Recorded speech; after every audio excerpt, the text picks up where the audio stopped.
యేసుక్రీస్తు రాజ్యం స్థాపించబడింది ఆయన, మీరు స్థాపించబడలేదంటారు ఏంటి? స్థాపించబడింది, బైబిల్ ఉంది కదా అలాగని. అంటే ఏది చూపించు, బైబిల్ చూపించు, అది ఇది అదని వాళ్ళు చాలా హార్డ్ చేశారు. ఇదేంటి మా ఇంటి దగ్గరకు వచ్చి వాక్యాన్ని ఒకరి గురించి మాట్లాడుతూ ముఖ్యంగా బైబిల్ ఉందో చూపించు అని గట్టిగా మాట్లాడేసరికి నిజంగా అప్పుడు మేము విన్నాం కానీ రాసుకోలేకపోయాను.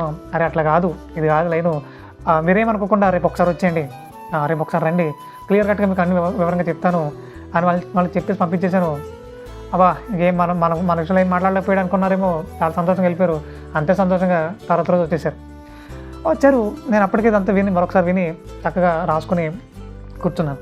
సో తర్వాత రోజు వచ్చారు వాళ్ళు. వచ్చిన తర్వాత సో మధ్య విషయం గురించి మాట్లాడుతున్నారు. చక్కగా కూర్చోబెట్టి ప్రతి వచ్చిన క్లియర్ కట్గా చూపించి, ఆయన ఇది మీరు ఎందుకు వాక్యం వక్రీకరిస్తున్నారు, తప్పుగా ఎందుకు బోధిస్తున్నారు, మీరు యేసుక్రీస్తు రాజ్యం స్థాపించబడింది, మరి మీరెందుకు వ్యర్థమైన ఆలోచనలు ధ్యానాల్లో నింపాలనుకుంటున్నారు మీరు అని గట్టిగా కూర్చోబెట్టి మాట్లాడేసరికి వాడు అంటారు, బ్రదర్ మాకు సమయం అయిపోయింది, మేము మళ్ళీ వస్తాము, మాకు టైం అయిపోయింది, మేము వేరే చోటకి వెళ్ళాలి, అది ఇది అని చెప్పారు.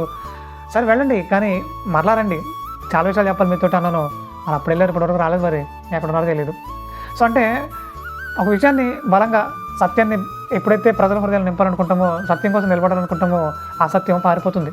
ఖచ్చితంగా ఆ సత్యం పారిపోతుంది, సత్యమే నిలబడుతుంది.